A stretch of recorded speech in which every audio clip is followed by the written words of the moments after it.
Olá, aluno! Seja bem-vindo à terceira aula da disciplina de TCC1, aula referente ao módulo 3, em que farei uma breve revisão sobre formatação de trabalhos acadêmicos. Aqui quem fala é a professora Fabíola e tenho o prazer de novamente estar aqui com vocês. Lembrando que grande parte das informações está disponível, além dos materiais da disciplina de Metodologia e Pesquisa em Educação Física, também o material está disponível no Manual de Formatação de Trabalhos Acadêmicos, disponível pela biblioteca da Univasf. Então, se vocês entrarem no site da biblioteca, vocês encontrarão um manual contendo todas as informações necessárias para a realização de uma formatação correta dentro dos padrões necessários para a entrega dos trabalhos de conclusão de curso. Quando a gente pensa em formatação e padronização de trabalhos, o Brasil ele tem a Associação Brasileira de Normas Técnicas, ou a ABNT, que é o órgão responsável por determinar normas técnicas com o objetivo de padronizar documentos, fabricação de equipamentos e afins. Então, tudo que precisa de um padrão passa pela formalização desse documento pela ABNT.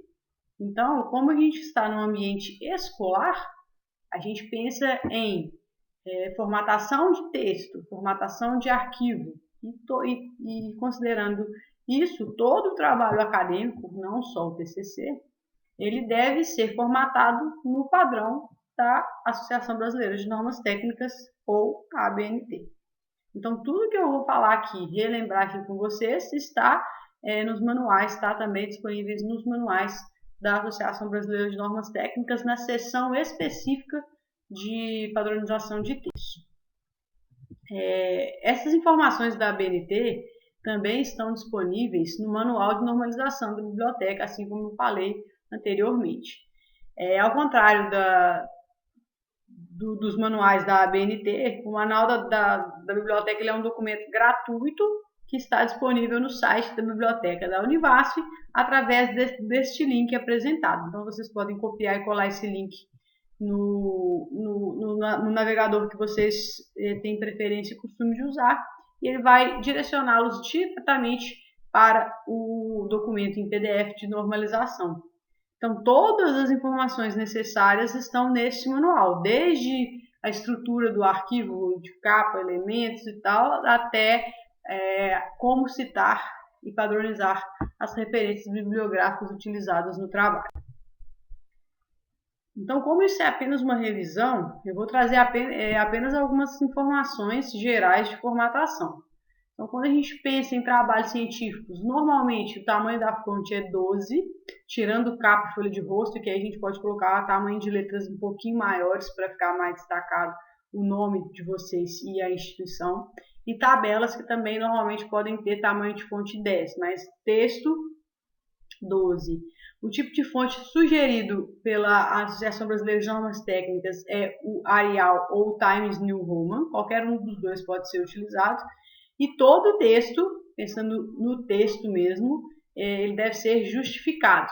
Então, tem uma opção lá no Word que vocês podem selecionar essa opção de justificado, que a distância entre as linhas é igual entre elas.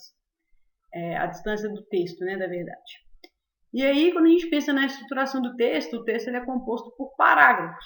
Então, de acordo com a Associação Brasileira de Normas Técnicas, a gente tem dois tipos de parágrafo que podem ser utilizados. Um, que é o parágrafo tradicional, que é aquele que a gente começa a frase a 2 centímetros da margem esquerda, e o parágrafo moderno, em que o início do texto é na linha da margem, e a gente vai diferenciar os parágrafos quando a gente tem um espaço entre eles, né? Então, no caso, a gente vai dar 2 enteres para vocês criarem esse espaço entre os parágrafos. E, normalmente, o espaçamento entre as linhas vai ser de 1,5 cm, mas dependendo do texto, por exemplo, tabelas e referências, esse espaçamento ele vai mudar um pouco, mas em linhas gerais, o espaçamento entre as linhas é 1,5 cm. Uma dica que eu dou para vocês quanto a questões de formatação, vários ajustes desses aqui citados, eles podem já ser transformados em padrão nos programas Word, OpenOffice ou Google Documentos. Então, vocês já podem deixar isso marcados como preferencial e aí vocês não precisam ficar mudando sempre, né? Essas questões. Então, essas são as informações mais básicas que eu considero para vocês durante o processo de formação do texto. Aí a gente tem a questão de paginação. Então, todas as folhas do trabalho, a partir da folha de rosto, elas devem ser contadas. Então, você vai contar, né? Você tem a capa, você não conta, aí você conta a folha de rosto e continua a contagem até o final do trabalho. Mas, porém, a numeração das páginas, ela só aparece no início da parte textual, ou seja, na introdução. Então, apenas na introdução é que a gente vai ver a numeração. As ilustrações, elas devem ser citadas no texto. Então, você está fazendo referência à figura 1. Então, você vai colocar lá assim, a figura 1 apresenta o esquema de como foi realizado o trabalho. Aí, então, vai ter figura 1. E quando você cita essa figura no texto, a figura ela deve ter título e fonte, ou seja, de onde você tirou essa figura. Se ela for uma figura elaborada por você, você deve colocar fonte elaboração própria. O mesmo vale para as tabelas. As tabelas elas também devem ser identificadas e citadas no corpo do texto e devem vir com título e fonte. Se foi elaborado por vocês, vocês podem colocar, assim como no exemplo, fonte elaboração própria. Lembrando que o padrão de formatação de tabelas, o padrão de formatação são 3 linhas horizontais e a tabela não apresenta nenhuma linha vertical, ok? Nem de separação de colunas e nem de fechamento da tabela. Se vocês fecham a tabela, isso deixa de ser uma tabela, obviamente, e se transforma em um quadro. Então, isso é uma das formatações mais comuns em que a gente percebe maior número de erros aí em trabalho de conclusão de curso. E quanto às referências, normalmente as referências elas são alinhadas à margem esquerda e o texto das referências não deve ser justificado, ok? O espaçamento entre as linhas vai ser simples e entre uma referência e outra a gente tem um espaço, então você vai dar 2 enteres também entre uma referência e outra.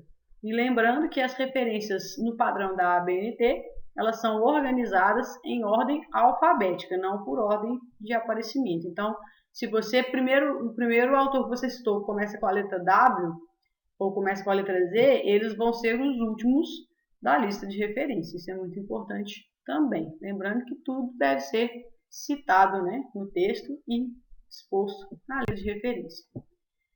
Outra coisa importante é que o Word, mais especificamente, os outros programas eu não sei se eles disponibilizam isso, você consegue fazer sumário pelo Word, você consegue fazer lista de figuras pelo Word e você consegue fazer lista de tabelas pelo Word, o que facilita bastante o seu trabalho depois na formatação do texto.